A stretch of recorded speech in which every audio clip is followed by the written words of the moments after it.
अस्सलामु अलैकुम वरहमतुल्लाहि वबरकातुह। आज हम कुरान पाक के चौथे पारे का आसान और मुख्तसर खुलासा सुनेंगे। इस पारे में दो हिस्से हैं। पहला हिस्सा सूरह आले इमरान का बकिया और दूसरा हिस्सा सूरह निसा का इब्तिदाई हिस्सा। पहला हिस्सा सूरह आले इमरान के अहम मज़ामीन। सबसे पहले खाना काबा के फ़ज़ाइल बयान हुए कि ये दुनिया की पहली इबादतगाह है, इसमें मकाम इब्राहीम जैसी निशानियां हैं और जो हरम में दाखिल हो जाए उसे अमन मिलता है। इसके बाद मुसलमानों को हुक्म दिया गया कि अल्लाह की रस्सी को मजबूती से थामो और आपस में मुत्तहिद रहो।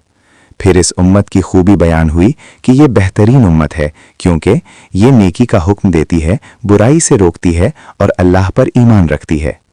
इसी हिस्से में तीन अहम गज़वात की तरफ इशारा है, बद्र, उहुद और हमराहुल असद, जिनसे सब्र, साबित कदमी और अल्लाह पर भरोसा का दर्स मिलता है। आखिर में कामयाबी के चार उसूल बताए गए: सब्र, साबित कदमी में मुकाबला, दीन की हिफाजत के लिए तैयार रहना, तक़वा इख्तियार करना। दूसरा हिस्सा सूरह निसा के इब्तिदाई अहकाम। इसमें सबसे पहले यतीमों के हुकूक का हुक्म है कि उनका माल पूरा पूरा उन्हें दे दिया जाए।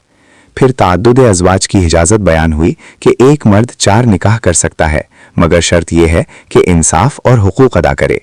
इसके बाद मीरास के वाज़े हिस्से बयान हुए ताकि किसी का हक ज़ाया न हो, और आखिर में महरम औरतों की फहरिस्त बताई गई जिनसे निकाह हमेशा के लिए हराम है। सबक क्या मिला?